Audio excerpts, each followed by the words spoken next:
First question is from Milana Rizzo. Go ahead. Hey Dave, good afternoon. Are you planning on keeping your rotation pretty much the same with Walker going in one, Clayton going in game two? Yes, we are. Absolutely, Alana. How much can you appreciate the fact that things went pretty according to plan in games one and two of the wild card round to be able to line up your rotation that way and have a better sense of how you want to use your guys? Yeah, and I think that we're very pleased. First, to get Walker out of that first one feeling good, to be able to make this start on in game one, and then also obviously the way Clayton threw in game two, and then to get him back online as well. And so that certainly puts us in a great spot. And now you're talking about May, Gonsolin, Julio. You know, those guys are. We're planning on pitching three. If there's a four, if there's a five, and there might be a situation where those guys are available in any of the preceding games as a side day to then make a start. So we have a lot of good options. Now that you know that you're playing the Padres in this round, does that change anything as far as your roster is concerned, particularly with Floro? Yeah, it does. So we're gonna make a decision soon, but I think it's going to be adding a pitcher, and Floro's a good name, and we'll probably take out a position player. Do you think having played in Arlington earlier this year benefits you guys? Certainly. Just the turf itself is kind of like Arizona. Knowing the ballpark, getting it off the bat, the reads off the bat, how the infield plays. As I understand it, I think the roof's going to be open, but when we were here, it was closed. So just kind of adjusting to that, which we're going to have one of these days with the roof open to see. But certainly 3 games is better than none. Thank you, Dave. Good You luck. got it. Thank you. Next question is from Dave Vasse. Go ahead. Dave, have you guys settled on a game 3 starter yet, or is that up to what happens in the first 2 games?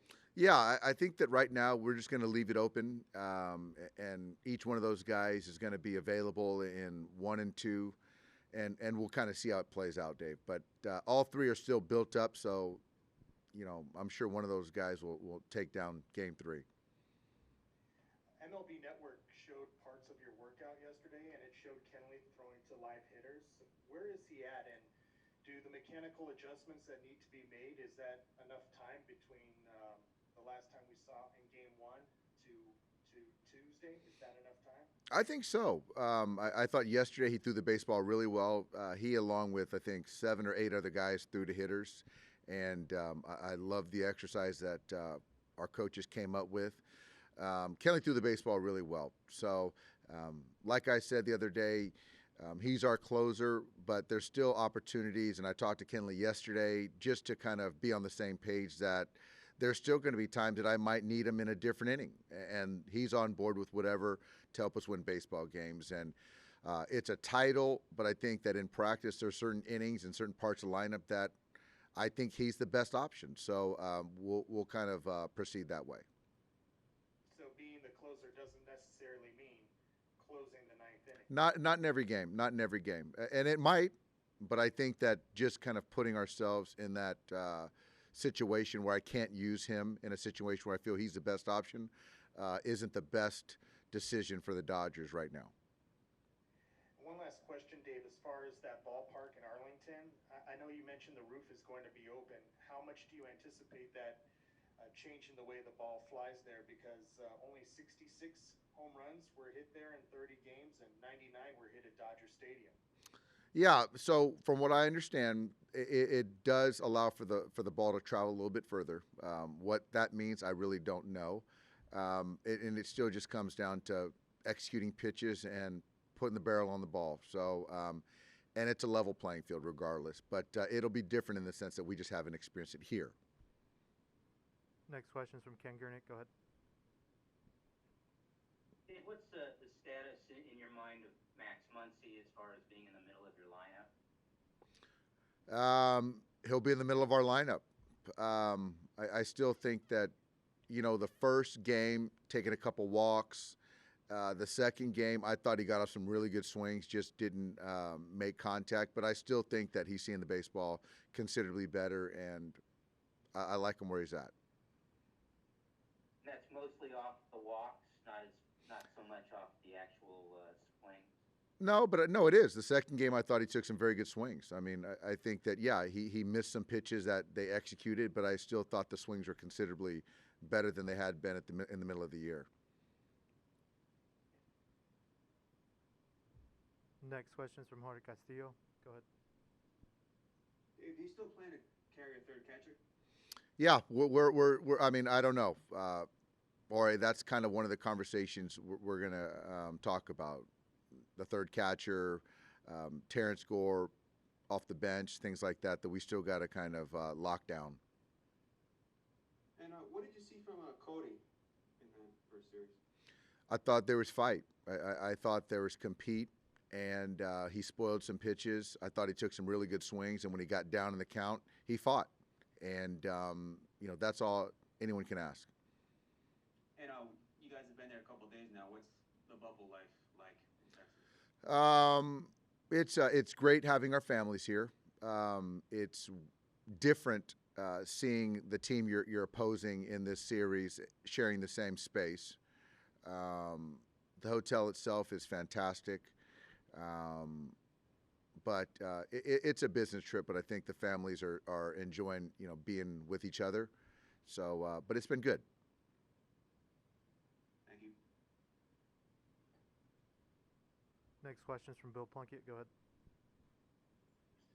Thanks for doing this, Dave. Yeah, you got it. Are there any limits with Walker Buehler? Are you going to need someone to piggyback with him again? I think that, and we talked about this before, just having the few days leading up to this series and having a good group of guys in the pen, good options that are available and feeling good is certainly beneficial, but I just don't know until I know. So I think with Walker right now, I think his finger's in a great place, and we'll keep an eye on him each inning, and he's probably going to be upset when the time comes. But again, we're trying to win this start and then also the next series as well to have him pitch. So we've got a good group of guys behind him, but I don't know necessarily, Bill. I can't say that it's a scripted or when we're going to, deploy our guys in the pen. And if the series does go 5 games, is he an option to pitch on 3 days rest?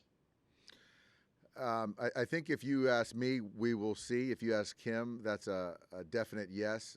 That's one of those things I think that we just got to wait and see. How the Padres aren't making any definitive statements about Lamet and Clevenger. How does the series change if they don't have those guys healthy? Well, as far as roster construction, it doesn't change. Obviously, those are two of their better starters, and to not have them, they're going to have to make an adjustment with how they kind of put together the roster and attack us as hitters. But I think for us, we're preparing for both those guys until we don't have to. After they beat you in San Diego the first game of that series, later Mookie Betts referred to that as a punch in the mouth, and he thought the team responded well. Did you sense that at the time, and how have they responded? I think our guys just responded by really playing good baseball, and we went into Petco, a team that was trying to, win the division and had a chance to come out of that series with a half-game lead. And losing that first game the way we did, really had a bad inning. I think he was in that 6th or 7th inning. And for us to come back and win the series there just really was good to see from our guys. And I think if you are looking for a turning point, that was probably one of them, and we've continued to play good baseball since. Is it a good thing to get punched in the mouth once in a while? Well, yeah, I don't mind getting punched in the mouth. I think that I think everyone's going to get punched in the mouth at some point in time, but it's how you respond. And our guys, to no surprise, took it and responded really well. Thanks, Dave. You got it. Next question is from Tim Brown. Go ahead. Hey, Dave, how are you? I'm doing well, Timmy. I'm good. Hey, I was thinking about the fact that it's early in the postseason. You guys may have a lot of games left, and Bob Melvin is sitting in your chair in Los Angeles. I'm curious, like, who cleaned out your office? And you are sitting in Chris Woodward's chair, who I know you know and like very much. And how odd is that? So it is odd. I don't know who cleaned out my office. I got a text from Mark Kotze, who's our quality assurance coach. He's a good friend of mine, and I just told him lead Bob to my wine. I've got good high-end liquors in there, some whiskeys. I've got some cigars. So what's mine is theirs. I didn't lock it up. I don't know if our clubhouse staff did, but I have no idea. They can help themselves with whatever they want. And as far as in Woody's office, it's like nothing against my office at Dodger Stadium, but it's like I feel like George Jefferson. I've moved on up because this office is unbelievable. This facility is unbelievable. And Woody left me a nice note. Yeah, and some good luck, and then also some family pictures, which was amazing. Of mine. So it's kind of Woody and the head clubby David here really made me feel at home. Feels like 2020, doesn't it? That's right. Yeah. All right, man. Good luck. Thank you. Next question's from. Go ahead, Eric. Dave, just wondering with the format, no off days during the series, do you like the format? Do you think it gives you a specific advantage at all? I like the format. Just playing after getting 3 days off, playing 5 in a row. I just think the format, lends itself to your entire roster. So as a team, as an organization that believes in depth, you're going to have to use all 28 guys, in my opinion. So yeah, I don't mind it. In the last week of the regular season, talking about Jock Peterson when he came back, you mentioned that you weren't sure how long he might be available. Is he still available, and do you expect him to be available during the series? We do, and fortunately, we got Jock and his family with us here to travel and be in the bubble. So I know he's really in a good place as far as that. And so we're just very fortunate that we have him going forward. Yes. Thanks. Next question's from Jeff Sanders. Go ahead. Hey, Dave. You started, you were coaching in San Diego when this Dodgers run really started. I'm wondering what your view of them closing the gap has been over the last several years. As far as the Padres closing the gap? Yeah.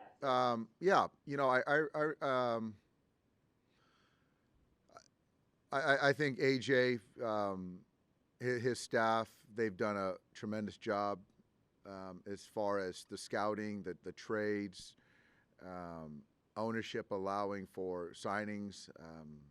I think Jace has done a really nice job over there. So, yeah, there was a big gap, and they did just a good job of getting better each year. So I still think that we're continuing to get better. And I love our ball club, love what our organization does, but it's good for baseball. It's good for those guys to continue to get better each year. Next question's from Kerry Osborne. Go ahead.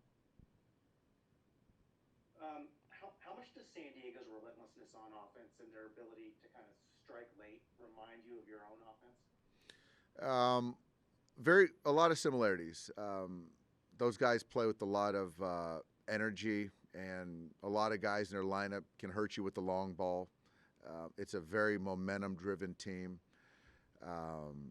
They've gotten much better as far as plate discipline. And so, yeah, there's a lot of similarities on both sides. Both teams were so good at driving in runs late. How important does that make the bullpen game in this series? It's going to really, it's going to show itself because you're going to have to rely on guys and matchups in the 7th, 8th, 9th, 6th, 7th, 8th, 9th, and it's going to be interesting to see who wins out because both teams have shown the ability to win games late and play to the last out. So I know that our guys are ready. I think that we like the matchups potentially, but we still got to go out there and execute. But again, both offenses can explode on you at any point in time, and especially late. Next question is from Jared Diamond. Go ahead. Hey Dave, I'm just curious whether you think the shorter regular season could benefit Kershaw at all this month, just given he's going in with so many fewer innings than he's accustomed to. I think so, and I don't think Clayton. I think Clayton, along with all these other starters. Clayton is, I think, he's 32. He's logged a lot of innings. But number one, he's healthy. So regardless if it was a regular season or this truncated season, saving bullets, being fresh, I think is certainly a benefit to him. But also think it's a benefit to all these other guys that are going to toe the rubber. I got time for one more. Go ahead, Ronald.